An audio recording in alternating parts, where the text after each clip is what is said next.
छोटे से गांव रामनगर में लोग शांतिपूर्वक रहते थे। यह गांव चारों ओर से खेतों और जंगलों से घिरा हुआ था। गांव के लोग खेती बाड़ी और पशुपालन करके अपना जीवन यापन करते थे। लेकिन पिछले कुछ हफ्तों से रामनगर के लोग परेशान थे। हर रोज रात को किसी न किसी की बकरियां चोरी हो जाती। शुरू में लोगों ने सोचा कि शायद कोई भेड़िया या जंगली जानवर बकरियों को उठा ले जा रहा है। लेकिन जब गांव के अंदर बकरियां गायब होने लगी तो सबको शक हुआ कि कोई इंसान ही यह चोरी कर रहा है। लोग आपस में झगड़ने लगे। अरे मोहन, कहीं तेरी करतूत तो नहीं? नहीं, हमारी तो पहले ही बकरी चोरी हो गई। घर घर में तनाव का माहौल था। एक सुबह गांव का एक सीधा सादा आदमी मोहन अपने घर के बाहर बैठा उदास था। उसकी भी बकरी पिछली रात चोरी हो गई थी। तभी उसका बचपन का दोस्त सुरेश आया। सुरेश ने हंसते हुए कहा, अरे मोहन भैया, उदास क्यों बैठे हो? क्या फौजी अपने मायके से लौट आया है? तुम्हें तो और कोई काम भी नहीं रहता, बस यूं ही बैठे रहते हो। क्या बताऊं सुरेश, मेरी बकरी चोरी हो गई। रात भर ढूंढा, कहीं पता नहीं चला। अरे भैया, हमारी भी तो बकरी कुछ दिन पहले चोरी हो गई थी। तुमको किसी पर शक है? भैया, अब किस पर शक करूं? मैं तो किसी से झगड़ा भी नहीं करता। पता नहीं कौन दुष्ट ये सब कर रहा है। पर भैया, अभी जब मैं तुम्हारे घर आ रहा था तो रास्ते में विजय के घर के बाहर कुछ हड्डियां पड़ी देखी थी। कहीं यह सुनकर मोहन का खून खौल गया। मोहन गुस्से से विजय के घर पहुंच गया और जोर जोर से चिल्लाने लगा, विजय, ओ विजय, बाहर निकल। तेरे बच्चे, मेरी बकरी तूने मारकर खा ली। आज तुझे जिंदा नहीं छोड़ूंगा। विजय घर से बाहर आया और गुस्से में बोला, अरे मोहन, पगला गया है क्या? भला मैं क्यों तेरी बकरी मारूंगा? मेरी अपनी बकरी भी तो कई दिनों से गायब है। तब तक गांव के और लोग जमा हो गए। सबने दोनों को समझाया, अरे भाई, लड़ाई झगड़े से कुछ नहीं होगा। पहले पता करो बकरियां चुराता कौन है। लोग शांत तो हो गए, लेकिन गांव का डर और बढ़ गया। उस रात गांव का कसाई जाकिर अपनी दुकान के लिए एक बकरा लेकर जा रहा था। खुद से बड़बड़ाता, आज शहर से बड़ा अच्छा बकरा मिला है, अच्छा मुनाफा होगा। तभी अचानक मोहन आ गया। उसने जाकिर को पकड़ लिया और बोला, तो ये तू है जो गांव की बकरियां चुराता है और बाद में काटकर बेच देता है।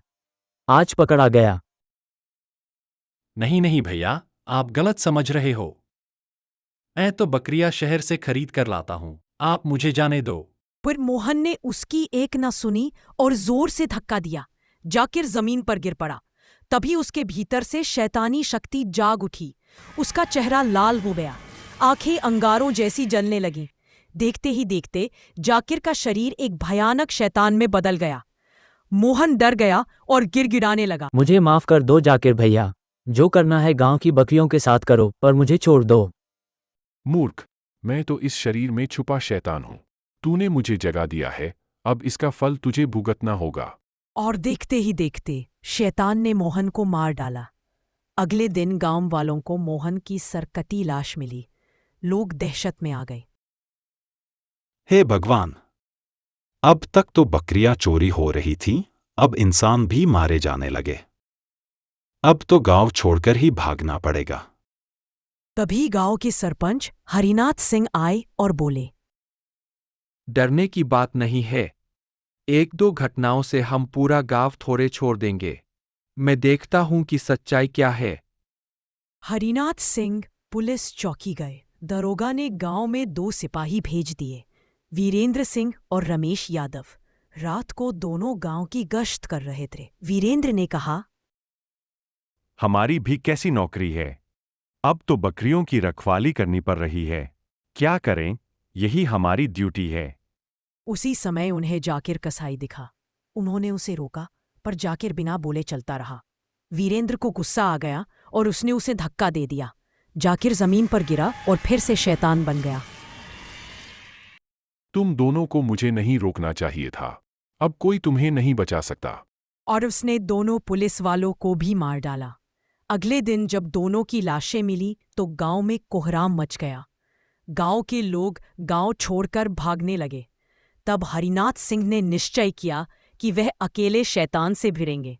उन्होंने एक मचान बनाया और उस पर बकरा बांधकर खुद पास में छिप गए। आधी रात को जाकिर आया। जैसे ही मचान पर चढ़ा, उसका रूप बदलने लगा और वह शैतान बन गया। वह बकरे को खाने ही वाला था कि हरिनाथ सिंह ने मचान में आग लगा दी। शैतान चीखता हुआ जलने लगा और नीचे गिर गया। जाकिर उसके असर से मुक्त हो गया। उसने कहा, सरपंच जी, आपने मुझे बचा लिया। उस शैतान ने मेरे शरीर पर कब्जा कर लिया था। तभी अचानक एक चुड़ैल प्रकट हुई। उसके बाल बिखरे हुए थे और आंखें लाल। वह गरज कर बोली, सरपंच, तूने मेरे पति को मार डाला। यह शैतान मेरा पति था जो मांस खाने का शौकीन था, इसलिए उसने जाकिर के शरीर पर कब्जा किया था। अब तुझे भी मरना होगा। चुड़ैल ने सरपंच को पकड़ लिया। हरिनाथ डर गए, लेकिन तभी जाकिर गांव वालों को बुला लाया। गांव वाले डंडे लेकर चुड़ैल को घेरने लगे। विजय चिल्लाया, यह वही चुड़ैल है जिसने हमारे बकरों को मरवाया। इसे खत्म करो। डंडों से यह नहीं मरेगी, इसे गंगाजल चाहिए। और उन्होंने चुड़ैल पर गंगाजल छिड़क दिया। चुड़ैल चीखती हुई जलकर राख हो गई। गांव वाले चैन की सांस लेने लगे। रामनगर फिर से शांत हो गया। सरपंच ने सभी को समझाया, गुस्से में आकर किसी पर झूठा इल्जाम नहीं लगाना चाहिए। मोहन की मौत इसी वजह से हुई कि उसने बिना सोचे समझे जाकिर पर आरोप लगाया। गांव वालों ने प्रण किया कि अब वे मिलजुल कर रहेंगे और अंधविश्वास में फंसकर किसी को दोषी नहीं ठहराएंगे।